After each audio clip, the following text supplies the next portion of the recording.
Le cancer des poumons est parti. Les deux collégiens font un détour par le parc pour un drôle de goûter. Depuis quelques mois, ce petit tube en plastique est en vogue chez les ados. C'est la mode de la cigarette électronique.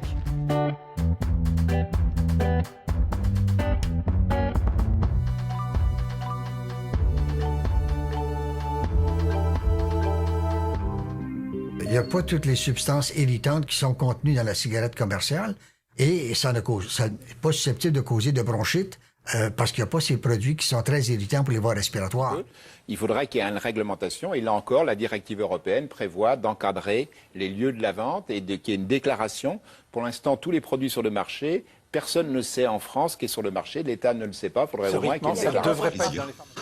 Vendue dans des dizaines de boutiques en France, sans contrôle préalable, cette cigarette autorisée partout, même au restaurant, connaît un franc succès. Je leur dis, écoutez, passez donc de la cigarette à la cigarette électronique. La cigarette, vous avez de la combustion avec des goudrons, du monoxyde de carbone, etc. La cigarette électronique, il n'y a pas de combustion. Le docteur Junot a lu les études les plus récentes. Il est convaincu que la cigarette électronique avec nicotine est beaucoup moins nocive que la cigarette traditionnelle, surtout au niveau du cœur. Mauvaise nouvelle pour les vapoteurs. Selon l'Organisation mondiale de la santé, la e-cigarette représente une grave menace pour les adolescents et les fœtus.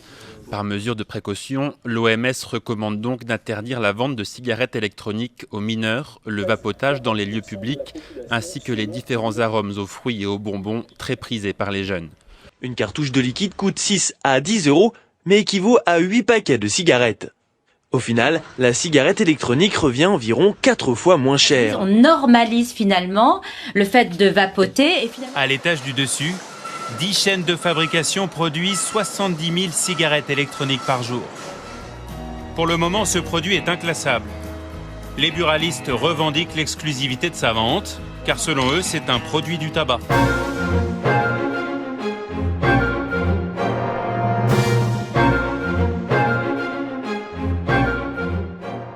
Au Québec, ces dernières années, les boutiques se multiplient. Au total, ce sont plus de 150 boutiques ayant pignon sur rue dans la province. Dans cette enquête, vous allez découvrir l'envers du décor de ce produit aussi populaire qu'il est inconnu, la cigarette électronique. Aujourd'hui, on ne dit plus fumer mais vapoter. La cigarette électronique est devenue pour certains plus qu'un moyen pour arrêter sa consommation de tabac. Nous sommes partis à la rencontre de ces chasseurs de nuages, ceux que l'on appelle des cloud chasers. Lors de notre enquête, nous avons également décidé de vous faire découvrir ce qui se trouve à l'arrière de certaines boutiques.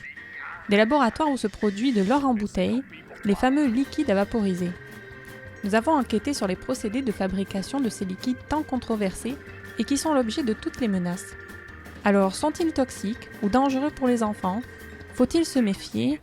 Réponse.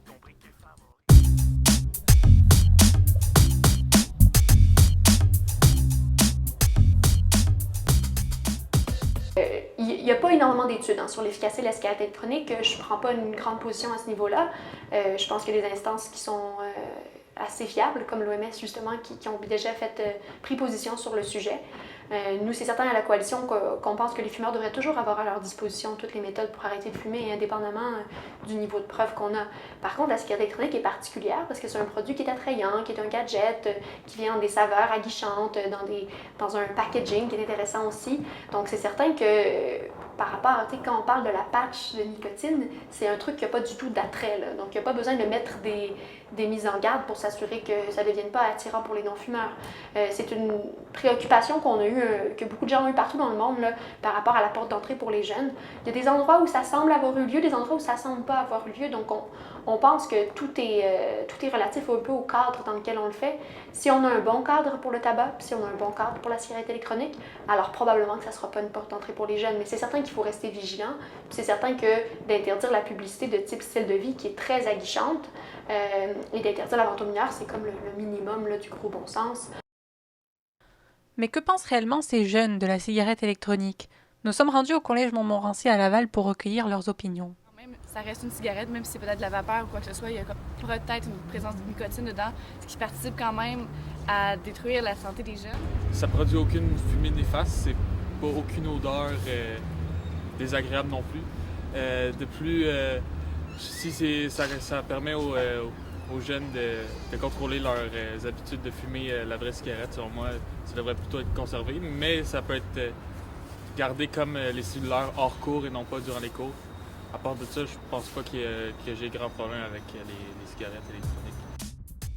Je me suis rendue auprès de certains gérants de boutiques pour qu'ils m'expliquent leur point de vue sur tous les préjugés qui circulent actuellement à propos de la cigarette électronique, mais également pour en savoir plus sur leur clientèle. Les faits ont toujours été là. Nous, au Canada, on est énormément en retard là-dessus. Ça fait juste cette dernière année qu'il y a eu cette curiosité finalement sur la cigarette électronique, si c'est bien, si c'est mauvais, etc., etc. Mais réellement, la cigarette électronique, elle a existé au Canada depuis 2006, 2008, où elle a commencé à prendre de la popularité. Même s'il n'y avait pas des magasins à chaque coin de rue, il y avait énormément de sites web, énormément d'autres compagnies. Par exemple, Esteem Canada, qui est aujourd'hui une des compagnies les plus larges au Canada. D'ailleurs, j'ai travaillé pour eux aussi avant d'être ici. Ceci dit, on n'est pas les seuls dans cette industrie. Donc, il faut vraiment penser à la question, pourquoi maintenant? Pourquoi finalement on en parle après toutes ces années de retard? Il faut noter d'une part que sur chaque paquet de cigarettes, il y a des taxes qui sont prises. Ceci dit, ce sont des taxes de tabac. Et les liquides, vu que les liquides ne sont pas d'une dérivation de tabac, il n'y a aucun moyen de pouvoir taxer ce produit comme un produit de tabac. Donc ça revient à la question, pourquoi est-ce que maintenant on en parle? Et vous étiez fumeur avant? Ben ouais, je fumais beaucoup avant, mais maintenant, je commence à fumer bien moins maintenant avec les cigarettes électroniques.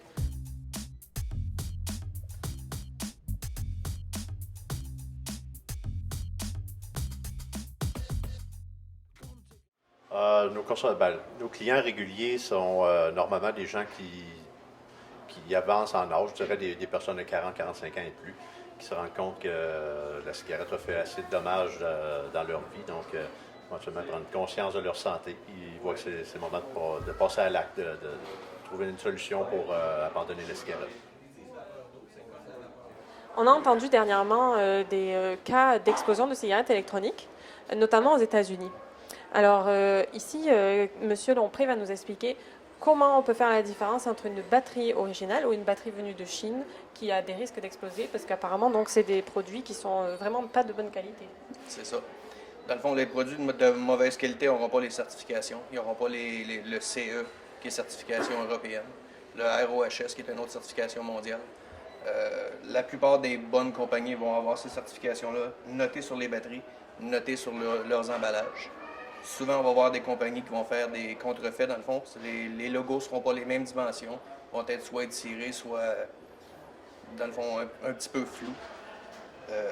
Dans le fond, j'en ai un ici, que c'est un client qui m'est revenu avec une batterie qu'il avait achetée. C'était une mauvaise qualité. Acheté sur Internet ou... Oui, mauvaise qualité. Donc, dans le fond, on le voit, là, la batterie a brûlé, a chauffé le chargeur et s'est démanché en pièces. Tandis que si on y va avec une compagnie comme Vision ou comme Kanger, c'est des compagnies qui sont quand même très reconnues. Eux autres vont avoir les vraies certifications, sauf qu'encore là, il va y avoir des contrefaits. Il y a possibilité de trouver sur Internet facilement des batteries qui vont avoir exactement les mêmes logos, les mêmes choses que Vision, mais ça va être de la copie. Et on ne va pas avoir la certification dessus, par contre? Il y en a qui vont l'avoir installé, mais c'est ça, ce ne sera pas une vraie certification. C'est important d'aller voir. Comme les compagnies comme Vision, Kanger, tout ça, ils ont tout un scratch qu'on appelle sur leurs emballages. On peut aller voir sur le site Internet pour s'assurer que c'est un original et non pas une copie. Oui, moi, dans le fond, j'ai eu une madame ici au Vaporium, une dame de 83 ans qui est rentrée dans la boutique. Elle avait beaucoup de misère à respirer. Elle toussait. Elle avait vraiment beaucoup de misère. Vous voyez qu'elle fumait beaucoup, la dame. On a fait la présentation, mon ami, parce que la boutique était quand même tranquille. On a pris plus de temps avec la dame, parce qu'elle était un petit peu plus âgée, l'expliquer comme il faut quand elle arrive chez eux. T'sais. On est venu au moment d'y demander comment elle fumait de cigarettes par jour. Elle m'a dit qu'elle fumait 3 paquets. J'ai comme été un petit peu sur le choc. Je ne savais pas trop comment réagir. Finalement, on lui a fait une bouteille de 20 mg à madame. On l'a géré comme il faut. Puis, suite à ça, la dame a commencé à venir plus souvent, à descendre la quantité de nicotine. Cette nicotine, nous avons voulu en savoir plus. Pour ce faire, nous avons rencontré le docteur Gervais, pneumologue et médecin conseil pour la direction de la santé publique à Montréal.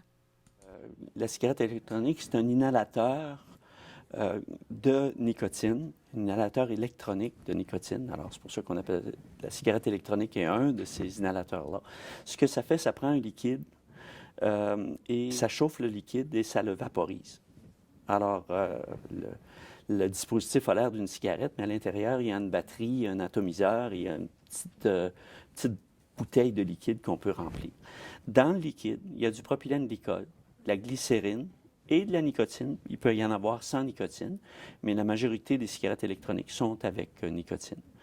Quand on chauffe et qu'on vaporise, il se produit aussi il y a d'autres produits qui sont générés ou qui sont là, qui apparaissent dans la vapeur que la personne inhale éventuellement. Alors là-dedans, d'abord, c'est surtout du propylène glycol, de la glycérine qu'on retrouve, de l'eau, donc c'est pas dangereux.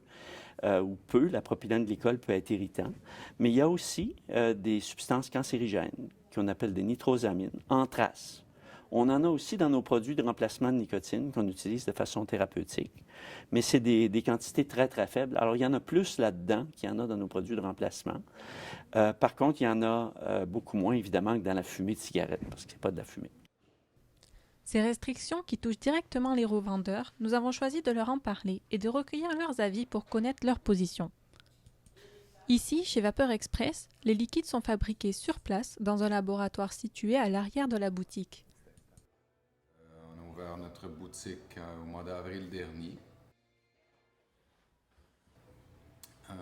pour répondre à la demande des gens qui, en majorité, ce sont des gens qui désirent cesser la cigarette traditionnelle. Lors de notre passage chez Vapeur Express, nous avons rencontré Céline, fidèle cliente chez Vapeur Express. Céline a 70 ans et a réussi à arrêter de fumer grâce à la cigarette électronique. Elle nous explique son histoire. Moi, j'ai commencé à fumer, j'avais 13 ans. Ça fait 4 mois que j'ai arrêté de fumer grâce à ici, les bonnes personnes qui sont ici, que j'aime beaucoup. Qu'est-ce que ça m'a fait d'arrêter de fumer? Mon cancer des poumons est parti. Oui. Ça m'en a donné beaucoup. Avec ça. Puis il faut diminuer les milligrammes. Puis je souhaite à tout le monde qui réussisse comme moi j'ai réussi. Ici, les ingrédients répondent à un certain contrôle de qualité. Ça, ce sont des extraits naturels de feuilles de tabac. Certifié organique, important de le dire, parce que ce qu'on nous sert dans l'industrie du tabac, la culture du tabac échappe à toutes les normes agroalimentaires. Pour Vapeur Express, les produits sont fabriqués de manière artisanale afin de les distribuer aux boutiques de la branche. Mais pour Vaporium, c'est à grande échelle que la production s'effectue. Pour autant, l'hygiène et le contrôle des produits ne sont pas négligés. Ouais, bien ici, autour de nous, on va avoir les saveurs. On a notre panoplie de saveurs, presque 200 saveurs différentes en arômes concentrés. Ensuite, on a nos ingrédients de base, le propylène glycol, le glycérine végétale. Ce sont tous des produits qui sont USP, de grade pharmaceutique.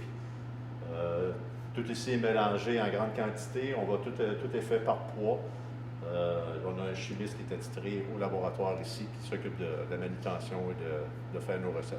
On fait du private label, on fabrique de A à Z pour des clients.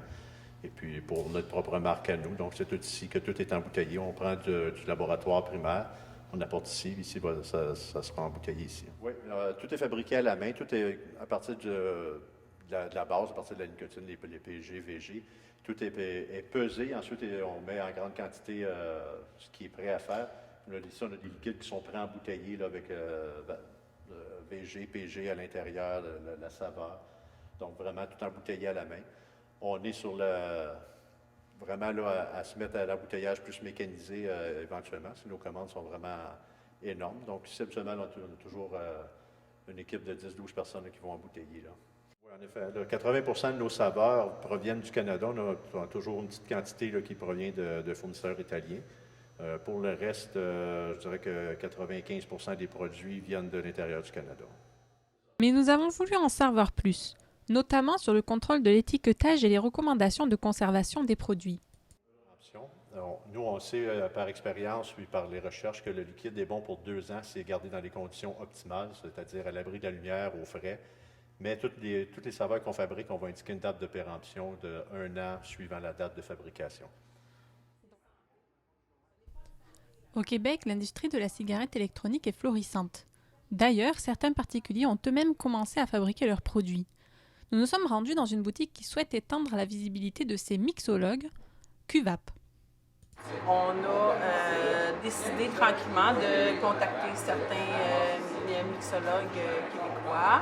Puis on s'est dit, au lieu de créer nos propres liquides, parce que de un, on n'a pas la compétence nécessairement de le faire, puis on ne voulait pas non plus tout faire. On ne pas commencer à avoir le lab, le matériel. Fait qu'on s'est dit, on va offrir une belle gamme de produits, puis on va essayer de créer un marché au Québec. En offrant une vitrine, en fait, à des mixologues qui n'ont peut-être pas nécessairement non plus l'envergure d'ouvrir une boutique ou les fonds d'ouvrir la boutique, de créer les liquides. Puis il y en a qui aiment créer des liquides, il y en a qui aiment faire les mix, tout ça, parce que ça prend un certain talent, ça prend une connaissance quelconque. Nous, on a contacté Bablito, mais avant tout, on a contacté e-Alchimiste. Ça a été le premier en fait, mixologue québécois qu'on a contacté avant même d'ouvrir la boutique. On est allé s'asseoir avec eux, on leur a parlé de leur vision de la chose. On a goûté les liquides, puis on a décidé d'ouvrir, puis c'était notre premier mixologue québécois. Puis pour offrir aussi une diversité, on est allé avec des produits canadiens, donc Flavor Crafter, qui sont en Mecta. Nous, on trouvait que c'était responsable, on a fait nos devoirs. Puis par la bande, on s'est aperçu que les clients appréciaient quand on leur disait c'est un produit québécois, c'est un produit de chez nous. Fait qu'on s'est dit, on va développer ce concept-là. Puis par la bande, on a rencontré Manon et Stéphane de Bablito. On leur a offert une belle vitrine. On a rencontré aussi les deux filles de Vapeur Gourmande et dernièrement aussi Equinox qui se spécialise aussi dans les liquides pour la vape un peu plus avancée. Ils ont des produits pour monsieur, madame, tout le monde qui commence, mais nous on a décidé de rentrer vraiment leur série pour la vape un peu plus avancée. La vape, elle a sa place au Québec. Il faudrait qu'il y ait une réglementation saine pour pouvoir permettre à tout le monde d'en retirer le meilleur parti, tant pour le consommateur que pour les commerçants. Ces mixologues, qui sont-ils? Nous avons rencontré Manon de Bablito qui va nous expliquer comment elle fabrique ses liquides chez elle dans un laboratoire qu'elle a installé dans son sous-sol. En fait, moi, j'ai commencé à vaper, ça va faire bientôt 2 ans. Puis, j'achetais mes jus en boutique, mais je trouvais qu'il manquait toujours un petit quelque chose. Tu sais, je voulais plus, que ça goûte un peu plus. Donc, c'est de là qu'on est parti, qu'on a commencé on a regardé comment ça se faisait. On a fait beaucoup de recherches, puis on a acheté nos produits, puis on a commencé à faire des produits pour nous. On fait très, très attention. Les produits qu'on utilise, c'est des produits de qualité. On ne prendrait pas n'importe quoi de n'importe qui. Puis je pense que tous les mixologues font ça aussi. Ils font attention aux produits. Les mixologues sont... Mais alors, est-ce que ce concept de produit 100% Québec fonctionne? Nous avons demandé à Alexis, client chez QVAP, de nous expliquer ce qu'il aime faire en venant ici. Oui, j'aime ça. Ça permet dans le fond de faire découvrir la scène de la vape ici. C'est vraiment ça que j'adore. Nous avons demandé au Dr Gervais ce qu'il pense de ces produits fabriqués par des particuliers pourtant méticuleux. Faut-il autoriser ces produits issus d'une fabrication artisanale et quels sont les risques pour notre santé à les consommer? Même si QVAP propose des produits contrôlés, faudrait-il étendre des réglementations à ces produits faits maison? On est à la 3e ou 4e ou je ne sais plus quelle génération de cigarettes électroniques. Les premières, celles qui ont été testées, qui nous ont montré qu'il y avait beaucoup moins de nitrosamine et de substances cancérigènes, c'était les toutes premières. Maintenant, les nouvelles, qui ressemblent souvent à des gros cigares ou à même des paquets de cigarettes, on chauffe beaucoup plus le produit. En chauffant plus le produit, on a plus de nicotine, ça satisfait plus le fumeur, mais on a plus de cancérigènes aussi. Et on peut aussi même mettre le produit directement sur l'élément. Ça s'appelle le dipping. On prend le liquide puis on le met directement dessus. Alors, le produit qui est moins toxique présentement que la fumée de cigarette, qu'est-ce qu'il sera? S'il n'y a pas de normes, il peut être n'importe quoi. Le dripping, les cloud chasers en font leur mode de vie. Lors de la compétition organisée par la boutique Vaporus, nous les avons rencontrés et leur avons demandé de commenter les propos du Dr Gervais. Vaporus a commencé la première boutique en 2012. C'était la première boutique sur l'île de Montréal, donc notre local sur la rue Saint-Denis. Ensuite, on a ouvert un peu partout. On en a maintenant à Sherbrooke, Saint-Jean-sur-Richelieu, sur la rue Sainte-Catherine en face du centre Eaton, et ici à Brossard où c'est notre centre opérationnel. Donc tout ce qui est shipping part d'ici, notre lab est en arrière. Donc maintenant, on est rendu à 6 boutiques, possiblement une 7e d'ici la fin de l'année. Mais je suis convaincu que le meilleur moyen de convaincre justement le fédéral et le provincial que c'est sécuritaire et que ça devrait être encouragé, c'est de justement mettre des règles ou des normes au niveau d'utilisation de la vente de ces produits-là. Puis, en même temps que ça reste quand même assez libre pour que les gens puissent, par exemple, avoir un choix au niveau du produit qu'ils vont utiliser, donc le choix de la saveur et tout ça. C'est bien que ça reste en dessous de 18 ans, que ce soit interdit, c'est clair que ça prend ça. Ça prendrait des normes aussi au niveau de la pureté des produits qui sont intégrés dans les jus, puis de la propreté des locaux dans lesquels sont mélangés, tout ça. Mais autrement, je pense qu'il faut rester assez ouvert à ce que tout le monde puisse utiliser la cigarette électronique en haut de 18 ans. En Batman.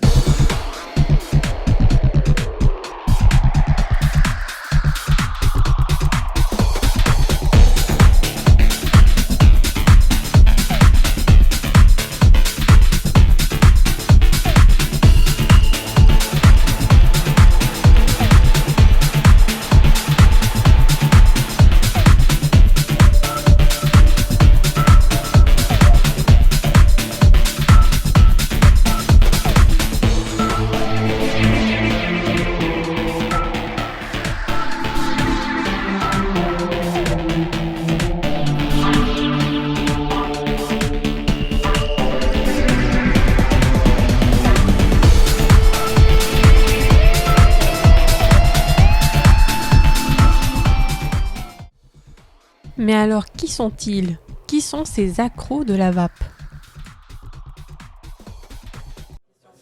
On a décidé d'organiser la compétition de cloud chasing parce qu'il n'y en a pas beaucoup sur l'île de Montréal. Même au Québec, c'est un petit peu plus limité. Il y a de plus en plus de magasins qui commencent à s'intéresser à cette clientèle-là, qui est une clientèle un petit peu distincte de notre client régulier qui va simplement venir ici pour une batterie standard, leur liquide standard et s'en aller. Les gens qui ont tendance à faire du cloud chasing sont des gens qui sont habituellement assez passionnés. La cigarette électronique est passée d'une alternative au tabac à souvent une passion pour ces gens-là. Donc, tenir des événements comme ça, c'est important, ça aide la communauté, ça aide aux gens de se voir finalement et de se parler. Donc on trouvait ça intéressant d'avoir un local assez grand pour le faire, puis d'offrir la chance aux gens de la communauté Cloud Chasing de se réunir pendant une soirée. L'idée nous est venue en fait parce qu'il y a eu le même genre d'événement à Québec qui s'est appelé le Vapéro. Puis c'est ça qui m'a donné l'inspiration en fait pour partir une Cloud Competition dans les alentours de Montréal parce que c'est la première en fait qu'il y a à Montréal et les environs. À Québec, ça a déjà été fait à la boutique Québec Vape. Puis la première édition du Vapéro est organisée justement pour plus comme un Bake Me, qui est une compétition. Il y a eu 2 Vapéros après, la deuxième, on a fait une compétition. Puis c'est quelque chose, c'est un concept qu'on voit beaucoup justement aux États-Unis, là où la communauté s'est évoluée. Dans le fond, c'est vraiment juste d'en faire une sorte de soirée ludique où les gens peuvent échanger sur ce hobby-là et apprendre des cycles de pousser leur propre limite à ce niveau-là. Les gens qui vont se déplacer de Québec le font avec plaisir, je pense, parce qu'il n'y a pas beaucoup d'éditions de ça à date. Puis à chaque fois, c'est un grand plaisir. Ça passe super vite. Les gagnants que les perdants partent avec le sourire. Moi, j'ai jamais été un grand cloud chaser. J'aime dripper, comme je disais tantôt. J'ai peut-être une quarantaine d'atos chez nous à Constructif. La plupart du temps, c'est simplement pour les tester pour le magasin, question de voir si ça vaut la peine, si c'est solide, comment il va tenir le coup. Mais dans mon day-to-day vaping, je suis rendu plate. Ça fait 4 ans que je vape, ça fait 4 ans que je travaille là-dedans. J'ai un Pro-Vari avec un 1000 Nautilus. La plupart du temps sur moi, c'est pas impressionnant du tout. Moi, j'ai commencé commencé à utiliser la cigarette électronique il y a 1 an et demi. J'ai complètement arrêté de fumer. C'est sûr que là, il y a plus de restrictions dans les bars, dans les restaurants. C'est sûr que, tu sais, ça a quand même une odeur. Mettons qu'on mange un steak, c'est déplaisant à sentir la banane, sauf que c'est une question de discrétion. Comme la cigarette, tu sais, on passe dans la rue, on n'aime pas ça sentir la cigarette, mais la vape, tu sais, c'est quand même des arômes qui sentent bonnes, mais il faut le faire dans le respect et être discret quand même. C'est pas dangereux de faire ça à la maison quand on ne sait pas comment on doit faire. Comment vous faites, vous, Québec Cloud Chasing? Vous essayez de mettre au courant un petit peu les gens qui essayent de débuter là-dedans, parce qu'il y en a qui font ça tout seuls. Quel est le danger, en fait, de faire ça sans savoir? On appelle à la vigilance. On essaie de diffuser beaucoup d'informations sur la sécurité des batteries, sur la façon de calculer justement pour avoir un coil qui est souhaitable. Puis on évite les gens à débuter avec des choses plus régularisées, protégées par le circuit. C'est mon 5e mois sans cigarette. Ça fait seulement 5 mois que je vape. J'ai commencé avec des petites égo-sig bien normales. Puis ben là, j'ai tranquillement transité vers le mode. Puis la vape, est-ce que c'est parce que ça m'a aidé à arrêter de fumer? Est-ce que c'est parce que le plaisir, le goût surtout, tu sais, c'est devenu une passion. La majorité des saveurs que j'aime, ils viennent exclusivement de la nicotine. J'aime ça, les saveurs qui sont recherchés, complexes et tout. Sinon, les saveurs simples, j'ai pas sans nicotine. Mais quand j'ai pas le choix, ben, je prends des saveurs avec le plus bas taux de nicotine. Je les coupe avec du VG, ça dilue le nicotine d'abord. Que ce soit des cliniciens qui travaillent avec la cigarette électronique ou les gens de la santé publique. On était 3 sur le panel ce matin, le directeur de la santé publique, moi-même, Dr Junot, on disait tous la même chose. Mettons un cadre réglementaire, puis voyons ce qu'on peut faire avec ça. Ça a certainement une place. Par contre, personne ne veut qu'on reste dans le free-for-all actuel. C'est le Far West. On ne devrait pas avoir un produit disponible aux mineurs. Les gens ne savent pas, l'étiquetage n'est pas réglementé par personne, ne serait-ce que pour le bien-être des fumeurs. Ils devraient avoir le droit à un produit de qualité. Ça veut dire savoir que ce qui est marqué sur l'étiquette, c'est vraiment ce qu'il y a dedans. Puis en ce moment, il n'y a personne qui peut confirmer ça aux gens. C'est le drame de la non-réglementation. La cigarette électronique a récolté plus de 10 milliards de dollars de profit en 2012. Mais l'Amérique du Nord constitue 58% de ce marché. À la fin de la réalisation de ce reportage, nous pouvons affirmer que le constat est le même pour toutes les boutiques que nous avons rencontrées. De plus en plus de fumeurs ont opté pour la cigarette électronique dans le but d'arrêter de fumer. De nombreuses études scientifiques ont été publiées, mais aucune n'arrive encore à prouver l'efficacité de la cigarette électronique dans son rôle de substitut au tabac. Les commerçants sont prêts à négocier avec les instances gouvernementales compétentes afin de déterminer les règles applicables à tous, mais qui ne soient pas restrictives au point de les interdire de faire tester leurs produits à l'intérieur des boutiques ou de ne plus pouvoir proposer des saveurs à leurs clients.